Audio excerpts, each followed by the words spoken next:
Boa noite. Boa noite. A pandemia sem controle espalha o luto pelo Brasil. São mais de 280 mil vidas perdidas. E o maior número diário de óbitos. A imunização é suspensa em 5 capitais por insuficiência de vacinas. Cidadãos com mais de 70 anos passam mais de 20 horas ao relento para receber a primeira dose. No Ministério da Saúde, um titular novo e uma cartilha velha. Marcelo Queiroga diz que foi convocado para dar continuidade ao trabalho de Eduardo Pazuello. A criação de empregos com carteira assinada é a maior em 3 décadas para o mês de janeiro. E arqueólogos encontram fragmentos de manuscritos da Bíblia de 2000 anos. O Jornal Nacional está começando.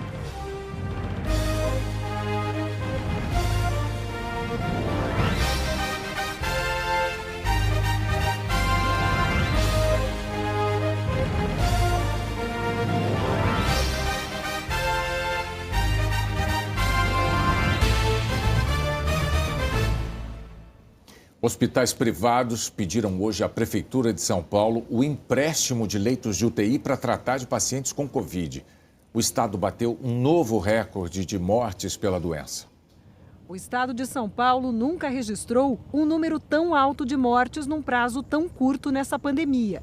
De ontem para hoje, 679 pessoas morreram de Covid no estado.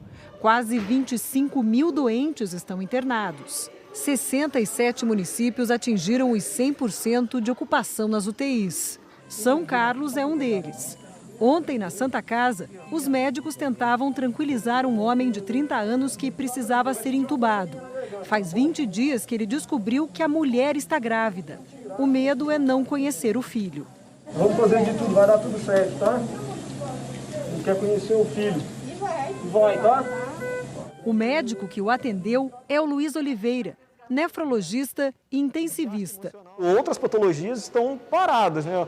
A cirurgia do câncer diminuiu devido à falta de bloqueador neuromuscular, de sedativo e outras doenças que estão sendo deixadas de ser tratadas devido à Covid ter tomado conta das nossas UTIs. Em 16 de fevereiro, o estado registrou média de 1.445 novas internações por dia. Ontem chegou a 2.736, aumento de 88%. Na região metropolitana, a lotação está em 90,6%. Pelo menos 8 hospitais municipais da cidade de São Paulo não tinham nenhuma vaga no começo do dia. O que está acontecendo nesses dias é que o aumento vertiginoso na quantidade de casos associado a uma doença em que o doente fica muito tempo internado nas UTIs, nós vamos chegar a 100% de ocupação em todas as UTIs rapidinho. A situação é tão crítica que hospitais particulares estão pedindo ajuda ao sistema público de saúde. Nesses últimos 4 dias, nós recebemos 30 solicitações de internação de leitos de UTI de 15 hospitais privados aqui na capital. 1/3 dessas solicitações nós já conseguimos fazer o encaminhamento. Em Franco da Rocha, a 40 quilômetros da capital paulista, a UPA está com 46 leitos para atender pacientes com Covid. 6 deles têm respiradores, mas segundo a Secretaria de Saúde do município, não há estrutura para tratar pacientes em estado grave. Só aqui, desde o início do mês, 15 pessoas morreram à espera de um leito de UTI. Os pais do Caio procuraram a unidade de pronto atendimento. Exames mostraram que tinham pulmões comprometidos. Eles foram orientados a fazer o tratamento em casa. Mandaram meu pai para casa faltando ar, porque não tinha leito aqui, não tinha oxigênio, não tinha nada. O pai piorou e, segundo a família, teve que esperar por um respirador. Morreu no domingo sem conseguir vaga na UTI. O mundo acabou. O mundo acabou. A Prefeitura de Franco da Rocha declarou que solicitou vaga de UTI para José Roberto Alves, mas que o pedido foi negado por causa da superlotação dos hospitais de referência. A Secretaria de Saúde do Estado disse que a Prefeitura só acionou a Central de Regulação no domingo, que a Prefeitura não atualizou a ficha com a situação do paciente e que ontem comunicou que José tinha morrido. O colapso no sistema de saúde levou o governo de Minas Gerais a tomar medidas para diminuir a circulação. 6 parentes internados, todos com Covid. E para 2 deles, a vaga no CTI só saiu com ordem da Justiça. A gente vai do céu ao inferno em questão de segundos. E, assim, só quem passa é que sabe como que é, né, passar por isso. Rony e a família são de Betim, cidade vizinha de Belo Horizonte, que enfrenta o pior momento da pandemia. Em BH, a taxa de ocupação de leitos de UTI está em 94%. Em todo o estado de Minas, mais de 86%. Diante do colapso aqui em Minas, a partir de amanhã só vão funcionar os serviços essenciais. E entre 8 da noite e 5 da madrugada vai ter toque de recolher. Só vão poder circular pelas ruas trabalhadores indispensáveis. As cirurgias eletivas estão suspensas e agora as prefeituras não podem escolher mais. A regra é para todas as cidades. Quem sai na rua desnecessariamente, quem faz alguma aglomeração, na minha opinião, pode ser taxado de assassino, porque ele pode estar transmitindo um vírus para uma pessoa que não vai ter atendimento. O governo do estado pediu ajuda ao Ministério da Saúde para que não falte oxigênio e adiantou que as empresas fornecedoras de oxigênio estão fazendo uma reestruturação logística para atender a alta demanda. Mauro dirige uma fundação que tem 5 hospitais.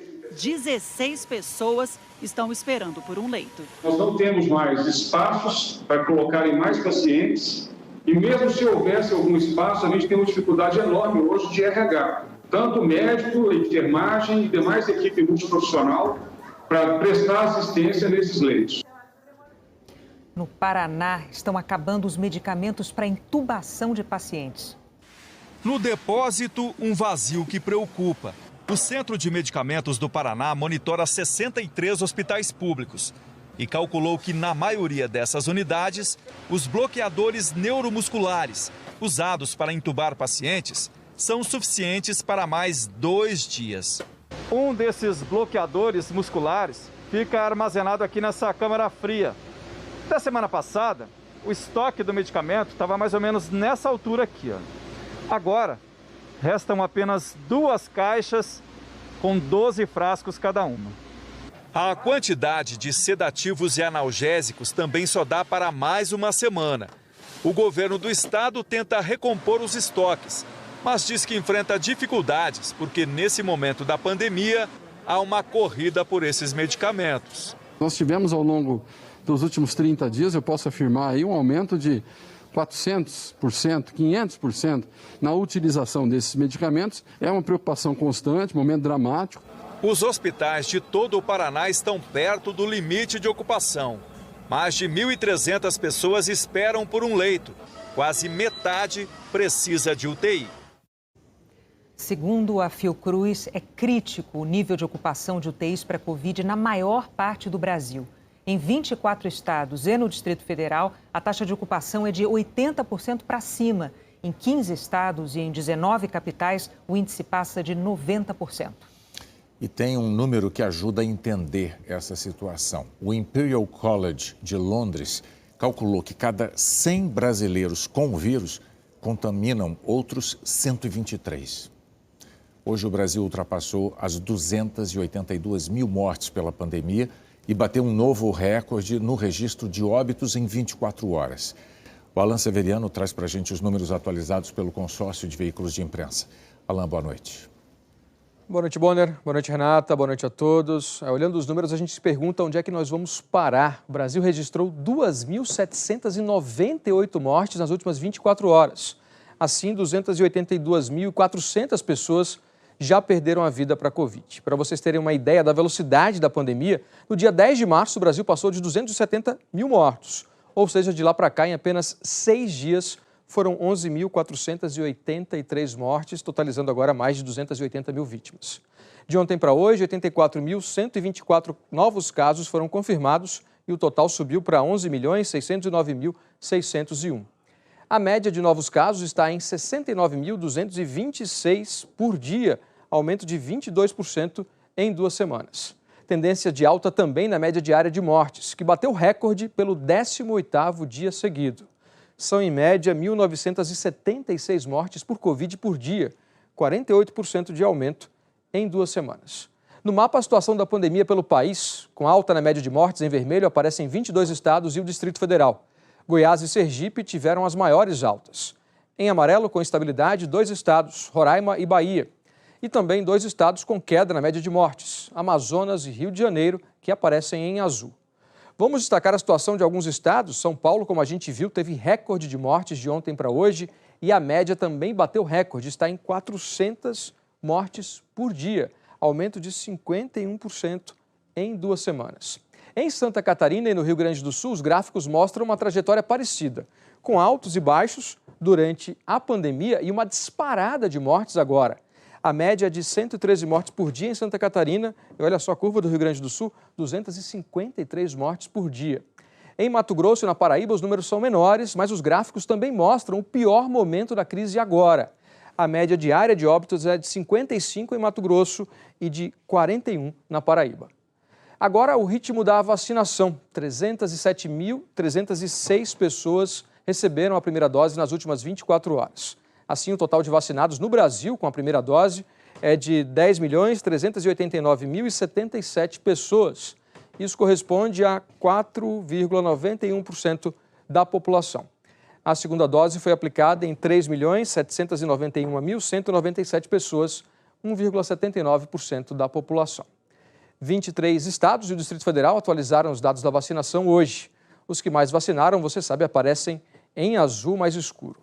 Os números mostram o percentual de pessoas que tomaram a primeira dose em cada estado em relação ao total da população. E os 5 que mais aplicaram a primeira dose, até agora, foram Amazonas, São Paulo em segundo, terceiro Distrito Federal, Mato Grosso do Sul na sequência e depois o Rio Grande do Sul. Em g1.com.br/coronavírus você encontra outros dados do seu estado e mais informações sobre a vacinação. Vacina sim, Bonner e Renata. Obrigado, Alain. A presidente da Fundação Oswaldo Cruz, Nízia Trindade, anunciou hoje numa audiência na Câmara que o Brasil vai receber sexta ou sábado o primeiro carregamento com 1 milhão de doses de vacinas do consórcio COVAX Facility e que até o fim do mês chegarão mais 1.900.000 doses. Os 2 lotes da AstraZeneca. O COVAX Facility é liderado pela OMS e o acordo com o Brasil prevê um total de 42 milhões de doses. A Agência de Medicamentos da União Europeia afirmou hoje que está firmemente convencida dos benefícios da vacina da AstraZeneca em prevenir a Covid. O órgão regulador vai divulgar na quinta-feira o resultado da análise de alguns casos de trombose em idosos, mas já reforçou que não há indícios de relação com a vacina. Alguns países europeus suspenderam temporariamente o uso das doses da AstraZeneca durante a investigação. A farmacêutica afirmou que já foram aplicados 17 milhões de doses na Europa e que os 37 casos de trombose entre os vacinados representam um número menor do que as centenas que seriam esperadas na população em geral. Ontem, o diretor-geral da OMS disse que a grande ameaça que a maior parte dos países enfrenta é a falta de vacina. A Fiocruz, que produz a vacina da Oxford AstraZeneca aqui no Brasil, divulgou uma nota em que afirma que até o momento a vacina tem se mostrado extremamente segura e eficaz. Maceió, Rio Branco, Rio de Janeiro, João Pessoa e Aracaju suspenderam a vacinação por falta de imunizantes. Só há previsão para a segunda aplicação. A enfermeira de São Paulo puxou a fila da esperança e o que se viu depois foram doses de alívio chegando primeiro para quem mais precisa. Os profissionais da linha de frente, os mais vulneráveis. Dona Alice já tomou as 2 doses. Foi um dia maravilhoso, porque eu peguei umas pessoas que me deram me trataram muito bem. Não precisei nem pegar fila, porque não tinha fila. E na hora que eu tomei a vacina, parece que eu nasci de novo, porque tomei a vacina do Butantan. Nos anos de 1950, ela trabalhou no Butantan, etiquetava vacinas que começavam a trazer alívio para as doenças de então.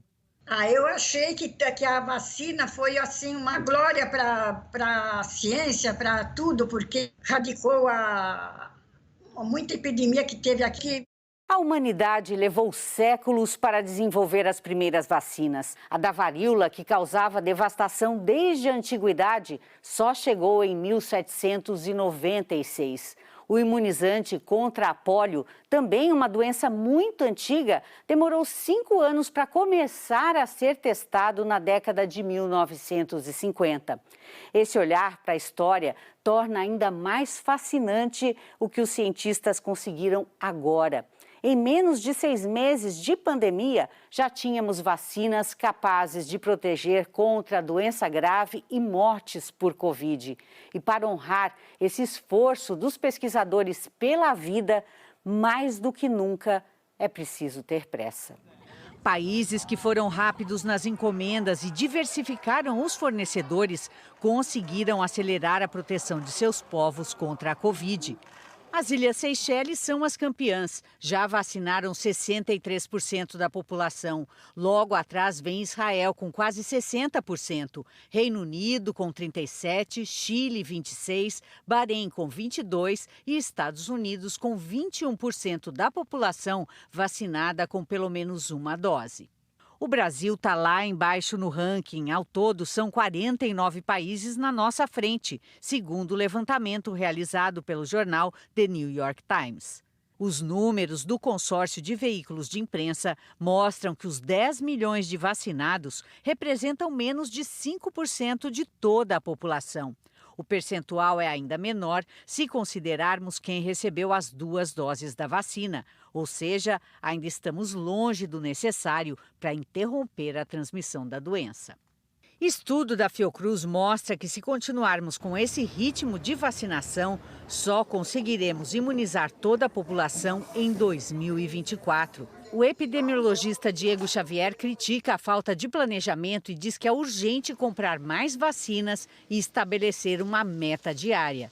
É lamentável a gente estar nessa posição por falta de organização, por falta de planejamento. Então a gente precisa melhorar esses aspectos, criar metas factíveis e buscá-las. Dessa forma, a gente vai sair dessa situação. Então, quando a gente aumentar essa capacidade de doses de vacina no nosso país, o resto o SUS vai conseguir fazer de forma primorosa. A gente precisa aumentar o leque de possibilidades de vacina. E se a gente faz isso, o benefício ele acontece em cascata, porque daí a gente pode retomar a nossa economia com segurança, as pessoas podem voltar a trabalhar, os setores econômicos retomam também com segurança e todo mundo ganha. Os Estados Unidos, por exemplo, levaram 26 dias para vacinar 10 milhões de pessoas. O Brasil precisou de 57 dias para atingir o mesmo número de pessoas imunizadas. Mas até agora, os Estados Unidos vacinaram 71 milhões de pessoas, 7 vezes mais a quantidade brasileira. A situação estaria ainda mais difícil não fosse o esforço do Instituto Butantan em parceria com a chinesa Sinovac, de onde saíram mais de 70% das doses aplicadas em todo o país. Aumentar o número de fornecedores é urgente para fazer com que o Programa Nacional de Imunizações funcione. O Brasil, há pelo menos 5 décadas, é referência em campanhas de vacinação e erradicação de doenças. Chegou a vacinar 10 milhões de crianças por dia. Segundo especialistas, é preciso recuperar essa força com urgência. O Programa Nacional de Imunizações do Brasil é um programa excelente, é um dos grandes orgulhos da nossa saúde pública, mas nós precisamos ter a vacina. E, infelizmente, nossa quantidade de vacinas é ainda muito insuficiente. Nós saímos muito atrasados na busca de vacinas. E há diferenças regionais em relação à vacinação. Em números absolutos, São Paulo foi o estado que mais vacinou no país, 2.891.000 pessoas, mais do que o triplo que Minas Gerais e Rio de Janeiro, que vem na sequência. Entre os que menos vacinaram em termos absolutos estão Amapá, Acre e Roraima. Já em relação à população, o estado que mais vacinou proporcionalmente foi o Amazonas, que depois do colapso do sistema de saúde recebeu mais vacinas e conseguiu imunizar mais de 8% da população. Em seguida estão São Paulo e Distrito Federal. Mato Grosso, Rondônia e Pará foram os que menos vacinaram proporcionalmente. Também há diferenças entre os estados quando se compara o percentual de vacinados em relação às doses disponíveis. Mato Grosso do Sul foi o estado que mais aplicou doses, mais de 81%. Em seguida vem o Distrito Federal e São Paulo, com praticamente 80% cada. Já Acre e Roraima aplicaram menos vacinas em relação às doses disponíveis. É possível vacinar a população mais rápido. Com todas essas estratégias de drive-thrus, vacinação em ginásios, né, nós poderemos chegar, inclusive, a 1,5 milhão a 2 milhões de pessoas por dia. Então, o que nós precisamos nesse momento é ter vacinas, porque o SUS tem capacidade, capilaridade de acelerar essa vacinação. Cada um dos 10 milhões de brasileiros que receberam doses das vacinas contra a Covid está se beneficiando da chance de viver com menos risco. Mas a sociedade como um todo, o país e o mundo, só estarão realmente livres dos perigos da Covid quando a vacina chegar para todos os que precisam. Eu quero que ela chegue para todo mundo, porque eu estou muito feliz de ter tomado e de estar tão bem, mas eu estou infeliz por causa que não chega a vacina para todo mundo. O Ministério da Saúde afirmou que trabalha para dar celeridade à vacinação, que distribuiu mais de 24 milhões e meio de doses, que o Brasil é o 5º país no mundo na distribuição, que serão mais de 47 milhões de doses até o fim do mês e mais 500 milhões de doses ainda este ano. Cidadãos com mais de 70 anos passaram quase 20 horas aglomerados para receber a vacina em Belfor Roxo, no estado do Rio. A madrugada chegou e os primeiros da fila já estavam cansados de esperar. Cheguei aqui às 2 horas da tarde. Aí tô até agora aqui esperando, né? De ontem para hoje até agora. É a busca dos idosos pela vacina em Belfor Roxo. Já foi 5 postos hoje. Não tomei. 5. Eu vou ficar a noite toda. A cidade aqui da Baixada Fluminense liberou a vacina para os moradores de 71 anos, sem avisar que tinha poucas doses no estoque. Às 8 da manhã, a desorganização virou uma grande aglomeração. Um só funcionário para atender essa fila gigantesca. A senhora depois de quem? Gente, eu não vou ter como trabalhar se todo mundo ficar na minha cabeça. Senha para poucos e má notícia para muitos. Depois de 18 horas de fila, a prefeitura informou que só tinha 200 doses ali. E a pessoa que chegou 8 horas da noite? Desde 1 hora da manhã, foi totalmente pernixada. Não consegue. Nem dá satisfação, mandar à espera. Vai reclamar com o secretário. Peraí, né, gente? Revolta, tristeza, desilusão e às vezes uma mistura de tudo isso. Sentimentos de uma população duplamente exposta ao vírus e ao descaso de gestores que deixam as cidades do jeito que o vírus gosta de ver.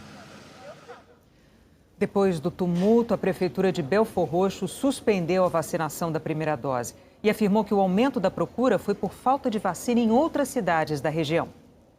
O novo ministro da Saúde, Marcelo Queiroga, afirmou hoje que os rumos da política de saúde continuarão a ser determinados pelo presidente Jair Bolsonaro. Marcelo Queiroga chegou pouco antes das 10 da manhã. A política é do governo Bolsonaro, a política não é do ministro da Saúde. O ministro da Saúde executa a política do governo. O ministro Pazuello tem trabalhado arduamente para melhorar as condições sanitárias do Brasil e eu fui convocado pelo presidente Bolsonaro para dar continuidade a esse trabalho e vamos buscar as soluções. Eu não tenho vara de condão para resolver os problemas da saúde pública brasileira. Vocês sabem disso.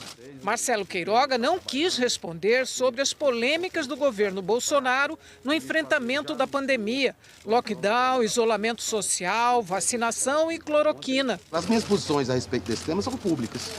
Basta vocês pesquisar.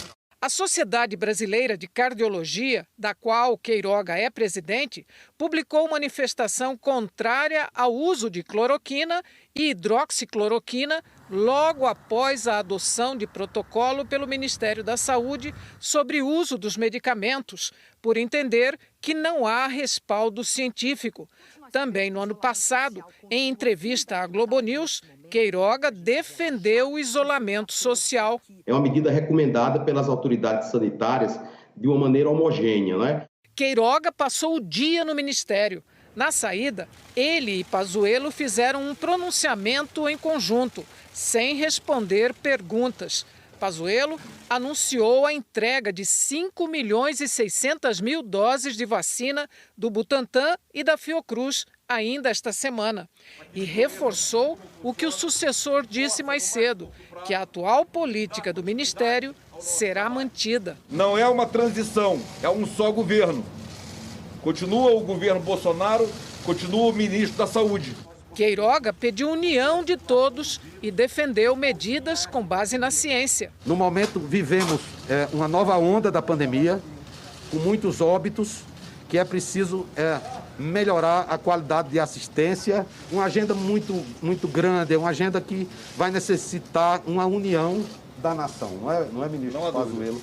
E eu estou muito entusiasmado, já conversei com a equipe do Ministério da Saúde, para que possamos reforçar as medidas que já estão sendo colocadas em práticas em todo o Brasil e trazer novas contribuições, sempre baseado no melhor da evidência científica, né? Todos sabemos que a ciência brasileira ela tem sido muito útil. Se solidarizou com as famílias das vítimas e pediu que todos usem máscara. Levar uma palavra de alento para aquelas famílias que perderam seus entes queridos, vítimas dessa doença miserável e de outras doenças que também afetam a população brasileira, né? Conclamar a população que utilize máscaras, que são medidas simples de bloqueio ao vírus, que lave as mãos. A nomeação de Marcelo Queiroga ainda não foi publicada no Diário Oficial, mas amanhã ele já cumpre a agenda com Pazuello no Rio, uma reunião na Fiocruz. Ao escolher Queiroga, o presidente Jair Bolsonaro atendeu a sugestão do filho, o senador Flávio Bolsonaro, do Republicanos, amigo do cardiologista. Não aproveitou as indicações do Centrão, que conta com cerca de 200 parlamentares, inclusive o presidente da Câmara, Arthur Lira, do Progressistas. Foi esse grupo que fez pressão para a troca no Ministério da Saúde e que, na verdade, espera mudanças de rumo na estratégia de enfrentamento da pandemia. O que a gente está precisando é de mudança, né? Não adianta trocar ministro, né? O general, o médico, seja qual for, já passaram 2 médicos, né? E não fazer a implementação das práticas exigidas que os países que estão tendo sucesso no combate do coronavírus, como Israel, outros que eles se espelham tanto, vem dando resultado. Você viu, o ministro Marcelo Queiroga disse que a política é do governo Bolsonaro, não do ministro. E essa cartilha foi seguida à risca pelo antecessor dele, o general Eduardo Pazuello. Especialistas ouvidos hoje pelo Jornal Nacional consideram que o novo ministro precisa ouvir a ciência para combater o caos no sistema de saúde brasileiro. Com a entrada de Eduardo Pazuello no Ministério da Saúde, o presidente Jair Bolsonaro conseguiu o que não teve com Henrique Mandetta e Nelson Teich. Tem que estar afinado comigo. Bolsonaro passou a ter um comandado na saúde que seguia à risca suas ordens. O presidente se tornou o dono das ações no enfrentamento da Covid. Bolsonaro fazia uma declaração pública e logo Pazuello colocava em prática. Foi assim com a defesa da cloroquina para o tratamento da Covid. Em maio do ano passado, Bolsonaro adiantou que o então ministro interino iria baixar um protocolo recomendando o uso do medicamento. Toma quem quiser, quem não quiser não toma. Quem for de direita, toma cloroquina. Quem for de esquerda, toma tubaína. E como determinou o presidente, Pazuello mudou o protocolo para permitir a prescrição até para pacientes com sintomas leves da Covid. Em transmissão nas redes sociais, em julho, o presidente reafirmou a confiança na capacidade de gestão do ministro. Pazuello fica sem problema nenhum. Ele não é médico. Tudo bem, sei que ele não é médico. Agora, o que sempre eu acho que está precisando muito mais um gestor do que um médico na saúde. Com ele levou 15 militares para lá. No segundo semestre do ano passado, quando os governos dos principais países do mundo já negociavam a compra de vacinas, Bolsonaro ironizou a defesa de imunizantes, em especial a Coronavac, produzida pela chinesa Sinovac em parceria com o Butantan.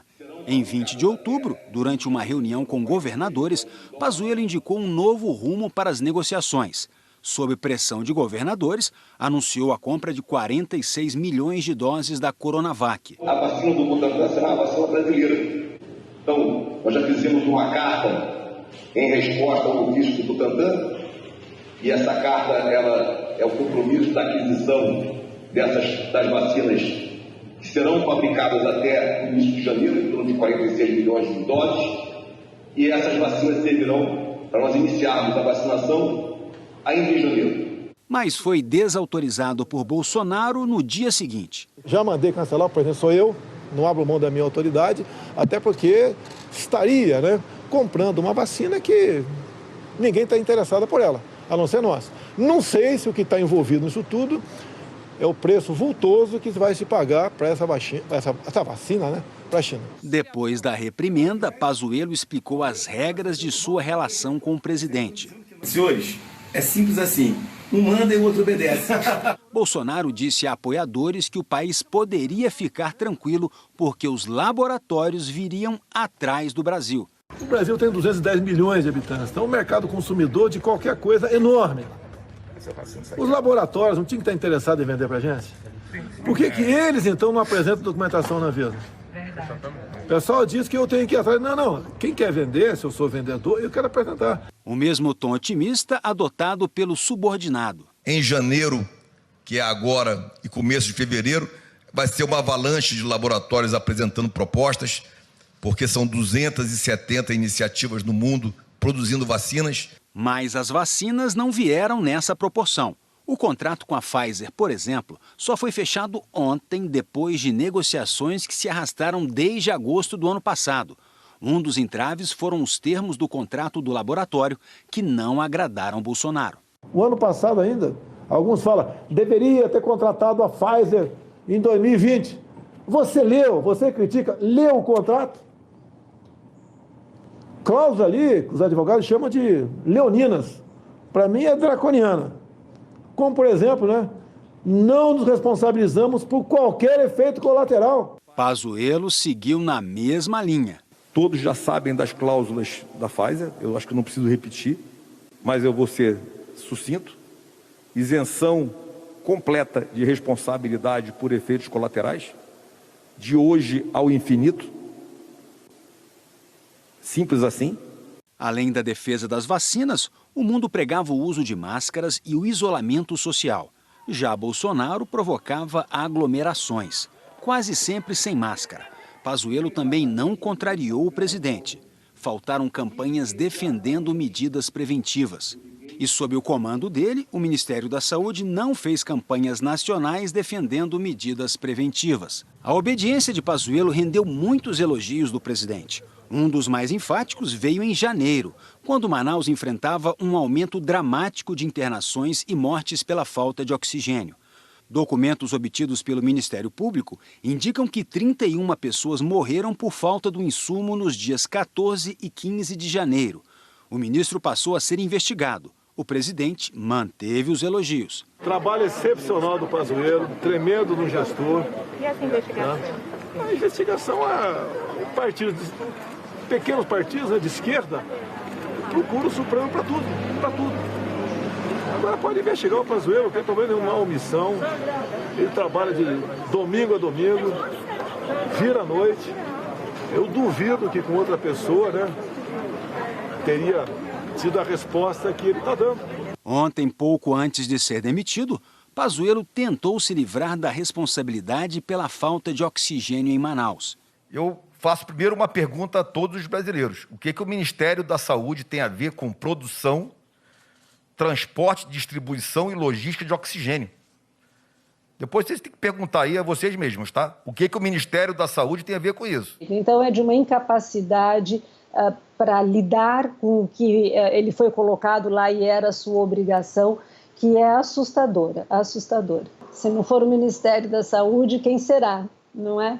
Os especialistas ouvidos pelo Jornal Nacional disseram que o novo ministro precisa ter autonomia para enfrentar o caos no sistema de saúde e apontam caminhos. Montar uma equipe técnica comprometida em seguir os procedimentos já adotados em outros países com base na ciência. Espero que ele nomeie, por exemplo, nomes técnicos diferentes da equipe do ministro anterior, do ministro Pazuello. É necessário que o governo pare de contrariar as medidas preconizadas por várias entidades médicas pela OMS que efetivamente salvam milhões de vidas. O que a gente espera realmente do novo ministério e do governo como um todo é que eles sejam exemplo de como praticar as medidas preventivas, incluindo, por exemplo, o uso de máscaras sempre que aparecem em uma reunião com pessoas. Temos muita esperança agora com o novo ministro, que ele vai dar uma luz nova, seguindo as orientações para o povo todo em relação às medidas de prevenção.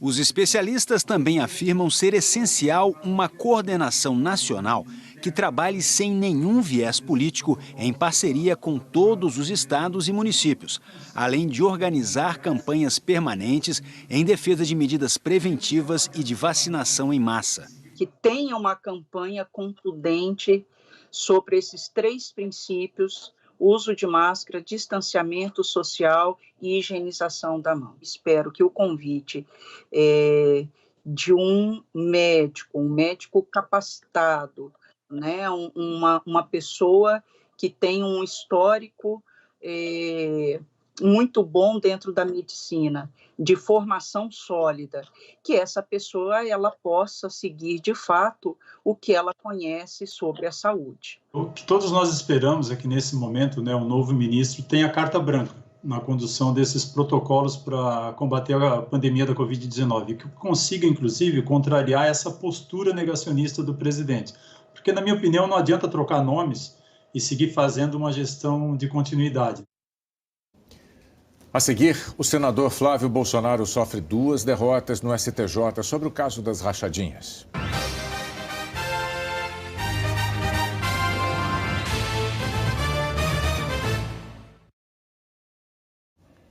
O senador Flávio Bolsonaro, do Republicanos, sofreu 2 derrotas hoje no STJ. Os ministros da 5ª turma do STJ negaram o pedido de Flávio Bolsonaro e validaram o compartilhamento de dados do COAF, o Conselho de Controle de Atividades Financeiras, com o Ministério Público do Rio. Os relatórios do COAF foram a base da investigação da rachadinha. Mostraram indícios de que, no período em que Flávio foi deputado estadual, funcionários dele devolviam parte dos salários que recebiam. Fabrício Queiroz, ex-assessor de Flávio, apareceu no documento com movimentação suspeita de R$1.200.000. Os relatórios também ajudaram os promotores a investigar e identificar depósitos fracionados feitos em dinheiro vivo na conta de Flávio Bolsonaro e ainda uma série de transações imobiliárias suspeitas do senador. O relator do caso, o ministro Félix Fischer, foi o primeiro a confirmar que foi legal o compartilhamento de dados de inteligência com o Ministério Público. Agravo regimental desprovido, senhor ministro. Ele foi acompanhado pelos ministros Ribeiro Dantas e Reinaldo Fonseca. Considero que o compartilhamento de dados entre o MP e o COAF ocorreu dentro da normalidade, não havendo que se falar, portanto, em manifesto constrangimento ilegal.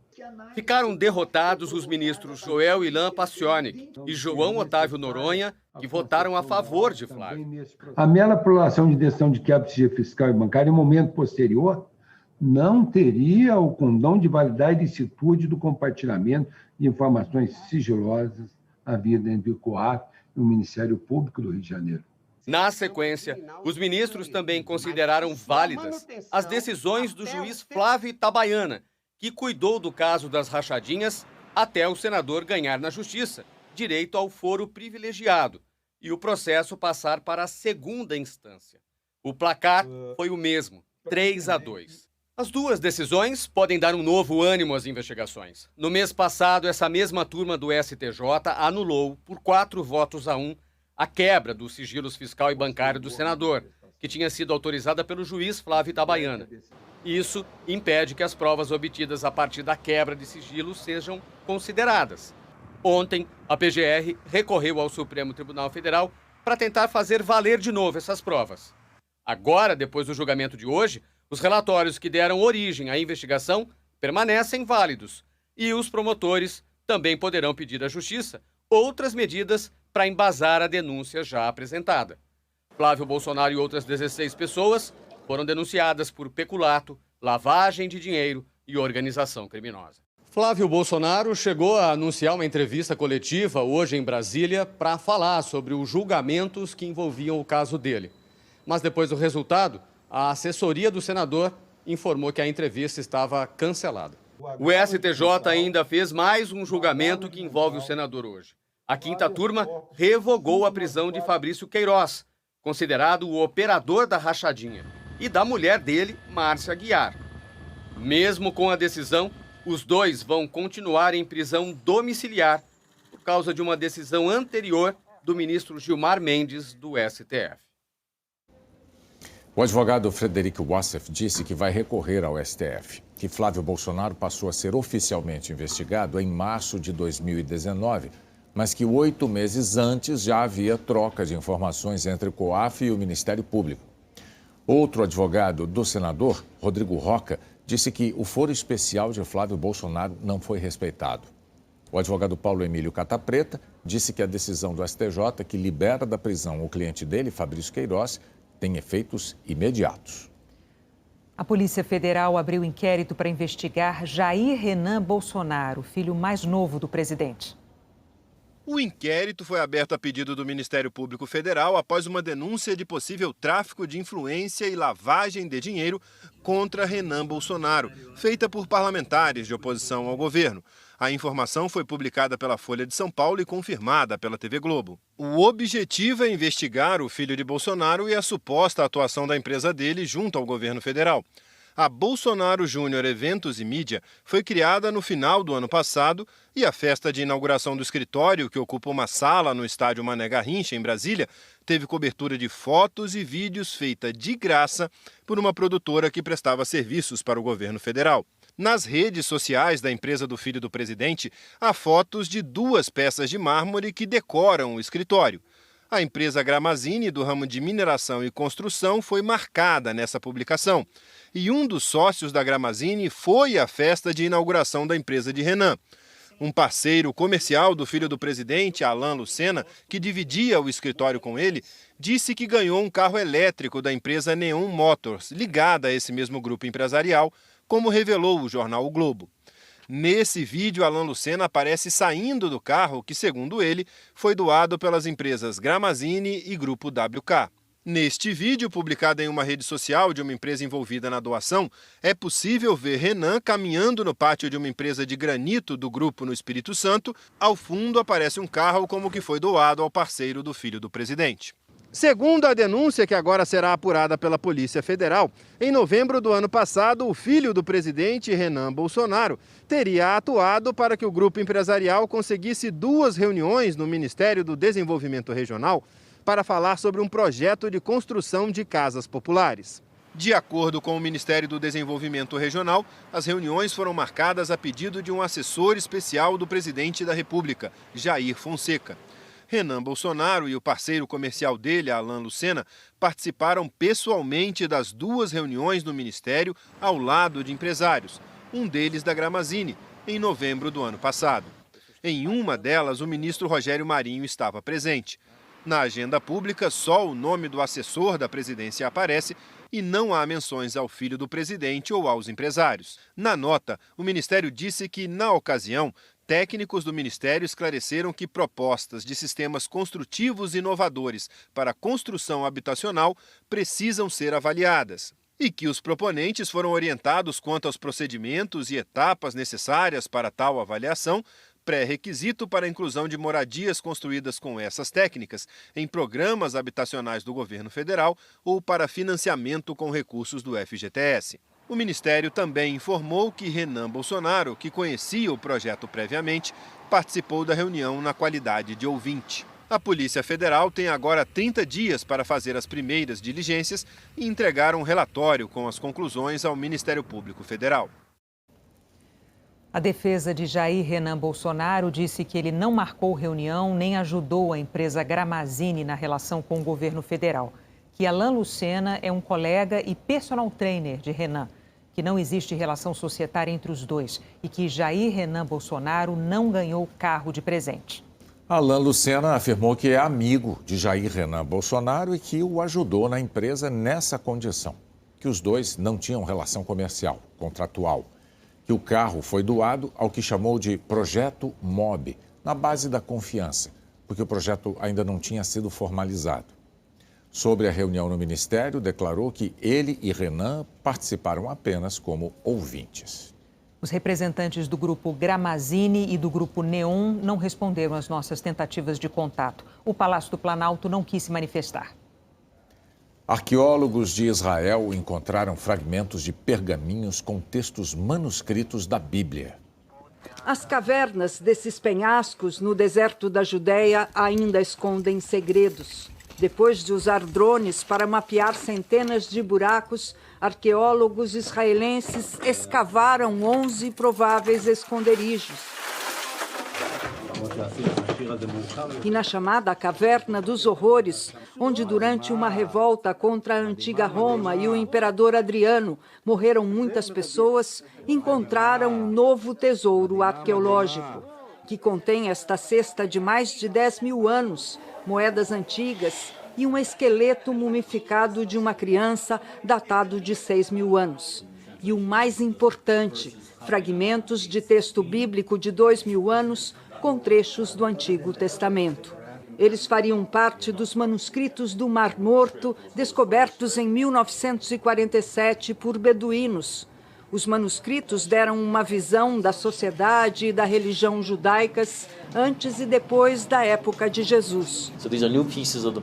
Oren Ableman, da Autoridade de Antiguidades de Israel, diz que esses são novos pedaços de um quebra-cabeças e que, apesar de pequenos, trazem conhecimentos sobre aqueles tempos que eles não tinham antes.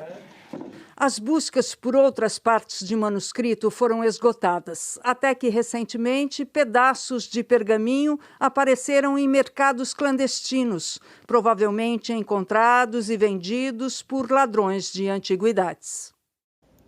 Hora de saber como fica o tempo aqui no Brasil nesses últimos dias de verão. Boa noite, Anne. Oi, Renata. Boa noite para você, para o Bonner. Boa noite a todos. Essa é a última semana do verão. No sábado já começa o outono. E com o término do verão, termina também a temporada da chuva volumosa, especialmente no Sudeste e no Centro-Oeste. Isso porque os rios voadores eles vão começar a perder força.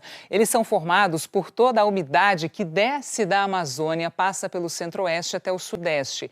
Amanhã, a chuva já não será mais tão forte em parte do Sudeste. Ela fica mais concentrada no norte, Mato Grosso do Sul, região sul do país, no Maranhão, no Ceará, onde choveu forte hoje, e no sul da Bahia. Esse próximo mapa mostra a concentração das nuvens de chuva ao longo dos próximos meses. Aqui está o mês de fevereiro, quando atingiu o auge do período chuvoso no Sudeste. E agora, em março, a chuva ela já começa a recuar. E até maio, ela deve ficar concentrada nessa área do norte do país. Como ficam?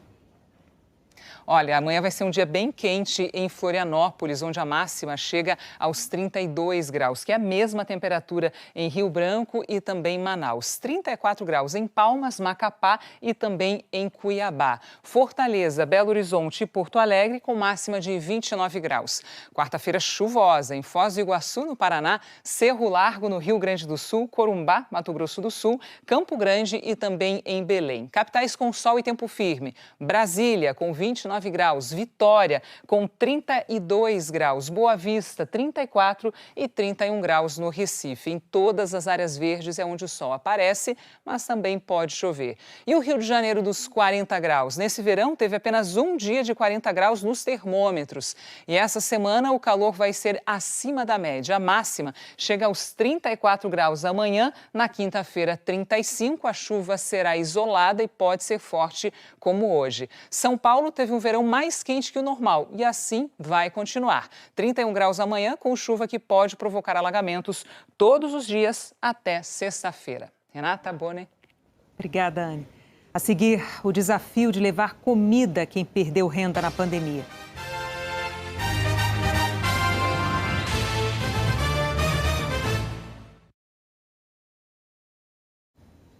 Em janeiro, a economia brasileira abriu mais de 260 mil empregos com carteira assinada. Foi o melhor resultado para o mês da série histórica, que começou em 1992. A indústria e o setor de serviços foram os que mais contrataram em janeiro. Com as vagas criadas de julho do ano passado até janeiro desse ano, o Brasil recuperou os postos formais de trabalho que foram fechados na primeira onda da pandemia. O ministro da Economia, Paulo Guedes, afirmou que os números indicam a retomada da economia brasileira e voltou a defender a vacinação em massa para permitir um retorno seguro ao trabalho. Para milhões de brasileiros, a pandemia agravou um outro drama, a falta de comida na mesa. Uma pesquisa em favelas mostra que a maioria das pessoas não consegue fazer 2 refeições por dia.